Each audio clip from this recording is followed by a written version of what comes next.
Hello बच्चों, तो आज के जो वीडियो में अपने सब पढ़ने वाले हैं वो पढ़ने वाले हैं सर उत्सर्जन के बारे में। उत्सर्जन बोले तो इसको इंग्लिश में बोलते हैं एक्सक्रीशन। तो इस वीडियो को शुरुआत करने से पहले एक रिक्वेस्ट है कि अभी तक इस वीडियो को लाइक नहीं किया तो वीडियो को लाइक करें, चैनल को सब्सक्राइब करें और दोस्तों के साथ भी शेयर करें ताकि उन दोस्तों को भी ये नोटिफिकेशन पहुँच सके जो आपके बहुत ही प्यारे होंगे। तो आइए बिना देर किए हुए इस वीडियो को शुरुआत करते हैं। तो सर टॉपिक क्या है सर? उत्सर्जन। इसको इंग्लिश में बोले तो क्या बोलते हैं सर? एक्सक्रीशन बोलते हैं। क्या बोलते हैं? एक्सक्रीशन। सर ये जो है ना वीडियो बहुत ही इंपॉर्टेंट होने वाला है, बहुत ही मज़ेदार होने वाला है। इस वीडियो को बिल्कुल भी छोड़ के नहीं जाना है। सबसे पहले अगर हम जान ले तो उत्सर्जन का डिफिनेशन क्या होता है। उत्सर्जन बोले तो उत्सर्जन का अर्थ ये होता है कि अपने शरीर से किसी भी वेस्ट पदार्थ को बाहर निकालना क्या कहलाता है? उत्सर्जन कहलाता है। क्या कहलाता है सर? उत्सर्जन कहलाता है। जैसे मान लीजिए ना, जैसे क्या होता है सर, जैसे पसीना हो गया, उसके बाद नमक हो गया, उसके बाद क्या हो गया सर? कार्बन डाइऑक्साइड मतलब CO2 हो गया, इसके बाद हो गया यूरिया हो गया सर, यूरिया हो गया, या क्या होता है अमोनिया हो गया। इस प्रकार का जो पदार्थ है ना, कभी इसके बारे में सोचे हैं क्या कि ये हमारे शरीर के लिए उपयोगी है या अनुपयोगी है? मतलब ये जो पदार्थ है ना, ये क्या है सर? तो वेस्ट पदार्थ है। क्या है सर? वेस्ट पदार्थ है। इन वेस्ट पदार्थों को शरीर से बाहर निकालते हैं, इस प्रक्रिया को क्या बोलते हैं सर? उत्सर्जन बोलते हैं। तो उत्सर्जन का अगर हम डिफिनेशन लिखे तो लिखेंगे क्या कि शरीर से अवशिष्ट पदार्थों को, अवशिष्ट बोले तो वेस्ट पदार्थों को, अपशिष्ट पदार्थों को बाहर निकालना ही क्या कहलाता है? बाहर निकालना ही क्या कहलाता है सर? तो उत्सर्जन कहलाते हैं। अब बात करते हैं क्या कि उत्सर्जन जो होता है उस पदार्थ को क्या कहते हैं? जिस पदार्थ का उत्सर्जन होता है उस पदार्थ को क्या बोलते हैं? उत्सर्जी पदार्थ। क्या बोलते हैं सर? उत्सर्जी पदार्थ। जिस पदार्थ का उत्सर्जन होता है, जिस पदार्थ का क्या होता है सर? उत्सर्जन होता है, उस पदार्थ को क्या कहते हैं सर? उस पदार्थ को उत्सर्जी पदार्थ कहते हैं। क्या कहते हैं सर? उस पदार्थ को क्या कहते हैं सर? उत्सर्जी पदार्थ कहते हैं। अब बात करते हैं सर उत्सर्जन और उत्सर्जी पदार्थ तो समझ लिए। उसके बाद आता है सर क्या कि अगर मान लीजिए उत्सर्जी तो मतलब उत्सर्जी पदार्थ किसी न किसी अंग के द्वारा निकलता होगा, तो उस अंग को क्या कहेंगे? तो जिस अंग के द्वारा उत्सर्जन की क्रिया होता है या उत्सर्जी पदार्थ निकलता है, उत्सर्जी पदार्थ क्या करता है? निकलता है। उस अंग को क्या कहते हैं सर? निकलता है। उस अंग को कहते हैं उत्सर्जी अंग। क्या कहते हैं सर? उत्सर्जी अंग। क्या कहते हैं सर? उत्सर्जी अंग। जिस अंग के द्वारा उत्सर्जी पदार्थ बाहर निकलता है शरीर से, उस अंग को क्या बोलते हैं सर? तो उत्सर्जी अंग बोलते हैं। उसके बाद अगर बात करते हैं सर कि उत्सर्जी अंग कौन कौन है अपने मानव शरीर में, जो है उत्सर्जी अंग कौन कौन से हैं, तो यहाँ पे हम देखते हैं कि उत्सर्जी अंग, अगर पहला उत्सर्जी अंग की बात करें तो सर लेते हैं क्या सर? त्वचा। क्या है सर? त्वचा। त्वचा को हम इंग्लिश में बोले तो क्या बोलते हैं सर? स्किन कहते हैं। स्किन कहते हैं। स्किन किस उत्सर्जी पदार्थ को बाहर निकालता है? तो स्किन जो करता है ना सर, वो निकालता है पसीना को। देखिए ना, पसीना, स्किन के द्वारा ही ना पसीना निकलता है। तो स्किन का जो मुख्य काम है वो किस उत्सर्जी पदार्थ को बाहर निकालना? तो पसीना को। उसके बाद होता है सर नमक को। अब हम लोग तो नहीं देखते हैं कि नमक कैसे निकलता है। तो जब हम ब्लैक शर्ट जो पहने होते हैं ना गर्मी के मौसम में, तो उस ब्लैक शर्ट पे क्या होता है? उजला उजला जो धब्बा गोल गोल जम जाता है, वही क्या होता है? नमक होता है। उसके बाद अगर दूसरा उत्सर्जी पदार्थ की बात करें सर, तो दूसरा उत्सर्जी पदार्थ क्या होता है सर? तो वृक्क होता है। क्या बोलता है? वृक्क। अगर इसको अंग्रेजी वाला बोले तो बोलेगा किडनी, KIDNEY, किडनी। उसके बाद अगर उर्दू वाला बोले तो इसको बोलते हैं गुर्दा। क्या बोलते हैं सर? तो गुर्दा बोलते हैं। ये गुर्दा जो है ना किस पदार्थ को उत्सर्जित करता है? तो ये गुर्दा जो है ना, ये करता है किसको? तो ये सर यूरिया को बाहर निकालता है। यूरिया बोले तो मूत्र को ये बाहर निकालता है। ये उत्सर्जी पदार्थ जो है किसको बाहर निकालता है? वृक्क या किडनी बोले तो किसको बाहर निकालता है? यूरिया को निकालता है, मतलब मूत्र को निकालता है। अगर हम मूत्र के बारे में थोड़ा देख ले अंदर तक, तो मूत्र में जो है ना पानी की परसेंटेज कितना होता है सर? तो पानी होता है 96% होता है। और यूरिया कितना परसेंट होता है सर? यूरिया होता है 2%। उसके बाद ये जो प्रोटीन और कार्बन डाइऑक्साइड मिला के कितना परसेंट होता है? कार्बन डाइऑक्साइड मिला के होता है 2% होता है। कहीं कहीं किसी किसी किताब में 95% भी पानी रहता है, तो इसके लिए कोई दिक्कत नहीं। यूरिया जो है ब्रिक किस पदार्थ को निकालता है? तो सर ये मूत्र को बाहर निकालता है। अब उसके बाद अगर हम तीसरा अंग की बात करें सर, तो तीसरा जो अंग है वह है सर क्या है, तो वह है बड़ी आंत। क्या बोलते हैं, बड़ी आंत। क्या है सर, बड़ी आंत। बड़ी आंत जिसको इंग्लिश में बोले तो लार्ज इंटेस्टाइन बोलते हैं। बड़ी आंत जो है ना, अपचा हुआ भोजन को क्या करता है, बाहर निकालता है। अपचा हुआ भोजन को क्या करता है, भोजन को शरीर से क्या करता है, बाहर निकालता है। अपचा बोले तो मल के रूप में क्या करता है, अपचा हुआ भोजन को शरीर से बाहर करता है। तो बड़ी आंत के द्वारा कौन से पदार्थ का उत्सर्जन होता है, तो सर ये होता है मल का। मल का उत्सर्जन होता है। और किडनी के द्वारा किस पदार्थ का उत्सर्जन होता है, तो सर यूरिया का। मतलब बोले तो मूत्र का उत्सर्जन किसके द्वारा होता है, तो सर वृक्क के द्वारा होता है। बोले तो इसको किडनी भी बोलते हैं और गुर्दा भी बोलते हैं। उसके बाद त्वचा के द्वारा किस पदार्थ का उत्सर्जन होता है सर, तो पसीना का होता है, नमक का होता है, एक और होता है, मान लीजिए उसको मुहासा भी हम बोल सकते हैं। मुहासा, मुहासा बोले तो यहाँ पे नाक के आसपास जो ये देखते हैं ना, इसको क्या बोलते हैं, मुहासा ही बोलते हैं। तो ये हो गया त्वचा, वृक्क और बड़ी आंत। उसके बाद आते हैं तो एक होता है सर क्या, फेफड़ा। क्या होता है सर, फेफड़ा, जिसको इंग्लिश में बोलते हैं लंग्स। क्या बोलते हैं सर, लंग्स। लंग्स जो होता है ना, लंग्स जो होता है किसको निकालता है सर, तो कार्बन डाइऑक्साइड को। क्या निकालता है, कार्बन डाइऑक्साइड को ये शरीर से बाहर निकालता है। ये जो है ना फेफड़ा, कार्बन डाइऑक्साइड को कैसे बाहर निकालता है, मान के चलिए हम कभी कभी ना खांसते हैं, कांपते हैं, तो क्या करते हैं, कफ को भी बाहर निकालता है। जैसे कफ को ये बाहर निकालता है, कार्बन डाइऑक्साइड को बाहर निकालता है। उसके बाद किसको निकालता है, तो कफ। मतलब खांसी जो कभी कभी करते हैं ना, तो कफ जो बाहर निकलते हैं, जब एज ज्यादा हो जाता है तो कफ जो निकलता है वो किसके द्वारा होता है, वो मुंह से नहीं होता है, वो लंग्स के द्वारा ही। जब प्रेशर बनता है ना, पानी का जब प्रेशर बनता है तो कफ किसके द्वारा निकलता है, तो फेफड़ा के द्वारा निकलता है। उसके बाद जो चौथा, 3 को 4 को देख लिए। उसके बाद जो पांचवा है ना सर, उसको बोलते हैं लीवर। लीवर, क्या बोलते हैं, लीवर। लीवर, लीवर, यकृत बोलते हैं इसको। हिंदी में क्या बोलते हैं सर, यकृत बोलते हैं इसको। इंग्लिश में बोलते हैं लीवर। क्या बोलते हैं सर, लीवर। उसके बाद अगर हम देखें तो ये जो लीवर है ना, किस उत्सर्जी पदार्थ को बाहर निकालता है सर, तो लीवर निकालता है सर किसको, तो ये ना अमोनिया को क्या, किस चीज में बदलता है, अमोनिया को यूरिया में बदलता है। क्या करता है, यूरिया में बदलता है। ये अमोनिया को किस में बदलता है सर, लीवर यूरिया में बदलता है। ये जो है ना अमोनिया को किस चीज में बदलता है, तो यूरिया में बदलता है। अब यूरिया का जो बात करें ना, यूरिया जो है, अब मान लीजिए यूरिया किस में है, पेशाब में है। पेशाब में देखिए क्या कि यूरिया है। अब यहाँ पे हम पेशाब का थोड़ा बात कर लेते हैं। मूत्र का अगर बात करते हैं तो मूत्र का रंग जो पीला जो होता है ना, किसके कारण होता है, तो यूरोक्रोम के कारण होता है। किसके कारण होता है, तो यूरोक्रोम के कारण होता है। पीला किसके कारण होता है सर, तो यूरोक्रोम के कारण होता है। और ये गंध है। अब मान लीजिए यूरिया, मतलब ये जो है ना ब्रेक, जो मूत्र का निष्कासन करता है, मतलब उत्सर्जन करता है, तो मूत्र जो है ना, मूत्र में क्या होता है, गंध भी होता है। अब मान लीजिए गंध किस, अमोनिया करता है कि यूरिया करता है। अगर क्वेश्चन आ जाए कि गंध जो होता है ना, ये जो क्या बोलते हैं, पेशाब जो गंध करता है वो किसके कारण करता है, अमोनिया के कारण करता है कि यूरिया के कारण करता है, तो गंध जो होता है ना वो हमेशा अमोनिया के कारण होता है। क्या होता है सर, अमोनिया के कारण होता है। ये जो है ना क्या करता है, यकृत क्या करता है, अमोनिया को यूरिया में कन्वर्ट करता है। क्या चीज में कन्वर्ट करता है, यूरिया में कन्वर्ट करता है। और जब हम पेशाब करते हैं तो यूरिया के फॉर्म में पेशाब करते हैं। और ये जो यूरिया जो है ना, पुनः कितने घंटे के बाद ये अमोनिया बन जाता है, तो अप्रोक्सीमेट 2 आवर्स के बाद ये क्या बन जाता है, अमोनिया बन जाता है। तो अमोनिया जब बनता है तो ये पेशाब जो है ना गंध करने लगता है। जब देखते होइएगा कहीं कहीं पे अगर दीवार सब पर, कहीं पर अगर रेगुलर पेशाब किया जाता है तो उस दीवार में क्या हो जाता है, छिद्र हो जाता है। क्या हो जाता है सर, तो छिद्र हो जाता है।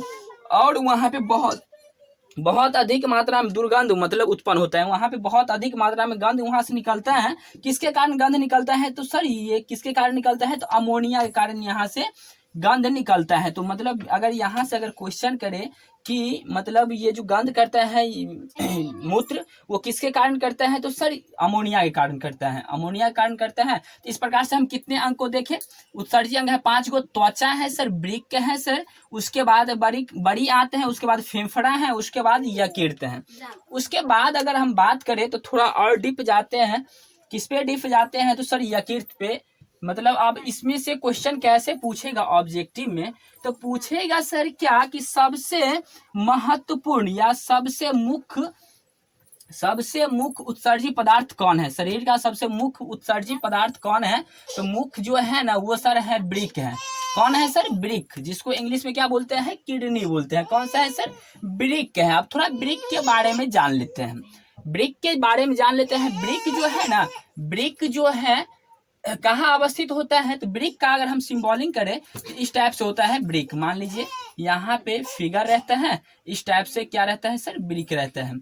ऐसे करके क्या रहता है, ब्रिक रहता है। ऐसे ऐसे करके क्या रहता है, ब्रिक रहता है। और यहाँ से क्या मूत्र वाहिका निकला रहता है। यहाँ ये होता है मूत्राशय, ये क्या हो गया सर, वाहिका, मूत्र वाहिका। उसके बाद ये क्या, मूत्र वाहिना भी बोल सकते हैं, वाहिना, मूत्र वाहिनी। उसके बाद ये क्या हो गया, वृक्क हो गया, मतलब जिसको क्या बोलते हैं इंग्लिश में किडनी बोलते हैं। यहाँ पे एक रहता है ग्रंथि रहता है, जिसको क्या बोलते हैं, अधिवृक्क बोलते हैं। क्या बोलते हैं सर, अधिवृक्क बोलते हैं। चलिए अधिवृक्क बोलते हैं, यहाँ भी सेम हो जाएगा इसको। तो ये क्या है सर, तो मूत्राशय है। क्या है सर, मूत्राशय, मूत्राशय। जहाँ पे मूत्र रुकता है उसको क्या बोलते हैं, मूत्राशय बोलते हैं। उसके बाद क्या होता है, यहाँ से ये एक मूत्र मार्ग बना रहता है, उसको क्या बोलते हैं, मूत्र मार्ग को। ये तो हो गया, क्या हो गया सर, मूत्र मार्ग हो गया। मतलब किडनी की बात करें तो किडनी कितना रहता है मानव शरीर में, तो किडनी रहता है दो रहता है, दोनों साइड क्या रहता है, किडनी रहता है। किडनी जो है क्या चीज को, ये मूत्रवाहिनी यहाँ पे दो है। इसका आकार हम पूछे, किडनी का जो आकार होता है वो सेम के आकार, सेम के बीज के आकार की जैसा रहता है। सेम के बीज के आकार के जैसा रहता है। इसमें फिगर एनसीईआरटी बुक में दिया गया है, सेम के बीज के आकार का होता है। अगर हम बात करें तो ये जो है ना किडनी बना किस चीज का होता है, तो किडनी बना होता है किसका, तो नेफ्रॉन का बना होता है। क्या चीज का बना होता है सर, नेफ्रॉन का बना होता है। अब हम बात करें कि एक किडनी में कितना नेफ्रॉन रहता है, तो एक किडनी में नेफ्रॉन की जो मात्रा रहता है ना, नेफ्रॉन की जो संख्या रहता है, कितना रहता है सर, तो वो रहता है अप्रोक्सीमेट 10 लाख। कितना रहता है सर, 10 लाख। किसी बुक में 8 लाख भी है, उसके लिए कोई दिक्कत नहीं है, लेकिन अपने जो बुक है उसमें कितना दिया गया है सर, तो 10 लाख दिया गया है। उसके बाद बात करें तो अगर हम किडनी की लंबाई की बात करें, अगर किडनी की हम वजन की पहले बात कर लेते हैं, तो वजन की अगर बात करें हम, तो वजन कितना रहता है, 140 ग्राम रहता है। कितना रहता है सर, किडनी की जो वजन रहती है एक किडनी के, वो कितना होता है, 140 ग्राम रहता है। उसके बाद अगर हम लंबाई की बात करें तो लंबाई अप्रोक्सीमेट 10 सेंटीमीटर होता है। जो बुजुर्ग में पाया जाता है वो किडनी, वो कितने सेंटीमीटर का लंबाई होता है, 10 सेंटीमीटर की होता है। उसके बाद चौड़ाई की बात करें तो 4 से 6 सेंटीमीटर चौड़ा रहता है। ये जो किडनी जो है ना, कितना चौड़ा रहता है, 4 से 6 सेंटीमीटर चौड़ा रहते हैं। उसके बाद इसकी जो हम मोटाई की बात करें तो 2.5 से कितना तक, 4 सेंटीमीटर तक ये मोटा होता है। किडनी के बारे में क्या क्या चीज सीखे, कि किडनी जो है ना सेम के बीज के आकार का होता है। उसके बाद ये जो किडनी जो बना होता है किस चीज का बना होता है सर, तो नेफ्रॉन का बना होता है, नेफ्रॉन का बना होता है। उसके बाद बात करें कि एक नेफ्रॉन, मतलब एक किडनी में नेफ्रॉन की संख्या कितना होता है, तो नेफ्रॉन की संख्या कितना होता है सर, तो अप्रोक्सीमेट 10 लाख। आप मान लीजिए ना कि 10 सेंटीमीटर ये लंबा नेफ्रॉन, मतलब 10 सेंटीमीटर लंबा ये वृक्क ही है, तो 10 सेंटीमीटर में कितना, 10 लाख मतलब नेफ्रॉन होंगे। तो आप फील कीजिए कि नेफ्रॉन मतलब बहुत ही छोटा पदार्थ होंगे, जिसको हम खुली आंखों से नहीं देख सकते हैं, है ना। तो ये नेफ्रॉन जो है ना बहुत छोटा पदार्थ है। उसके बाद बात करें तो क्या है, लंबाई, मतलब ये वृक्क की जो लंबाई होती है वो कितना होता है सर, तो 10 सेंटीमीटर होता है। कितना होता है सर, 10 सेंटीमीटर होता है। उसके बाद चौड़ाई की बात करें तो कितना होता है सर, 4 से 6 सेंटीमीटर होता है। उसके बाद अगर मोटाई की बात करें तो मोटाई कितना होता है, 2.5 से 4 सेंटीमीटर की बात करते हैं।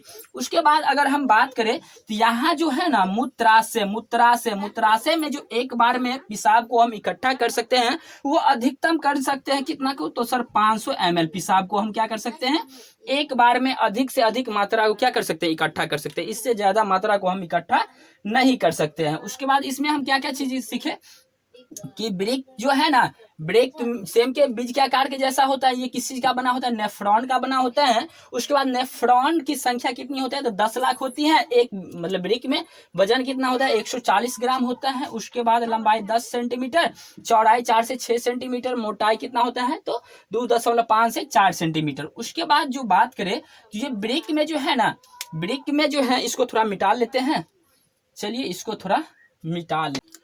उसके बाद हम बात करें तो किडनी जो है ना, किडनी मतलब ब्रिक जो है ना, 3 भागों से मिलके बना होता है, 3 भागों से मिलके बना होता है। तीन भागों से मिलकर बना रहता है। पहला भाग को ऊपरी, सबसे आगे वाला भाग को क्या बोलते हैं? आगे वाला भाग को क्या बोलते हैं? रीनल रीनल क्या बोलते हैं सर? मतलब सबसे आगे वाला भाग को क्या बोलते हैं सर? तो बोलते हैं, क्या बोलते हैं? रेनल हीलन। क्या बोलते हैं? रेनल हीलन। क्या बोलते हैं सर? रेनल हीलन। रेनल हीलन। सबसे आगे वाला भाग को क्या बोलते हैं सर? तो रेनल हीलन बोलते हैं। उसके बाद बोलते हैं बाहरी भाग को क्या बोलते हैं? बाहरी भाग को बोलते हैं कार्टेक्स। क्या बोलते हैं? कार्टेक्स बोलते हैं। उसके बाद जो बोलते हैं अंदर की भाग को क्या बोलते हैं? तो सर अंदर की भाग को बोलते हैं मेडुला। क्या बोलते हैं सर? मेडुला। मतलब तीन भागों में बटा होता है ये किडनी जो है ना, तीन भागों में बटा होता है। क्या क्या भागों में बटा रहता है? तो सबसे आगे वाला भाग को क्या बोलते हैं? रेनल हीलन। उसके बाद बाहरी भाग को क्या बोलते हैं? कार्टेक्स बोलते हैं। और अंदर वाला भाग को क्या बोलते हैं सर?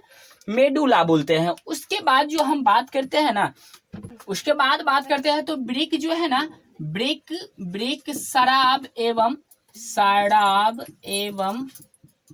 पॉइजन, मतलब जहर की मात्रा को कम करता है। जहर की मात्रा को कम करता है।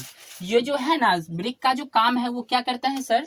तो शराब एवं जहर की मात्रा को कम करता है। अब ये इसका मतलब ये हुआ कि कोई व्यक्ति अगर शराब पीता है तो उसका मतलब लीवर खराब होगा या किडनी खराब होगा। ये दोनों में से क्या खराब होगा? तो ये जो है ना इसको मात्रा को कम करता है, किडनी की मात्रा को कम करता है। ये शराब को मात्रा को कौन कम करता है? किडनी। इसमें खराब क्या होगा? तो सर लीवर खराब होगा। उसके बाद अगर जहर, कोई व्यक्ति अगर जहर खा ले तो उसका सबसे पहले क्या चीज खराब हो जाएगा? किडनी खराब होगा या लीवर खराब होगा? तो उसका खराब होगा सर लीवर। ये किडनी पे कोई इफेक्ट ही नहीं पड़ता है, मतलब किडनी जो है ना इसकी मात्रा को ही कम कर देते हैं। उसके बाद क्या है कि ब्रिक का जो काम है ना, ब्रिक का दो काम है। ब्रिक का दो काम है। सबसे पहला काम क्या है सर? तो ये मूत्र का निर्माण करना। क्या काम है इसका? ब्रिक का काम क्या है सर? तो मूत्र का निर्माण करना।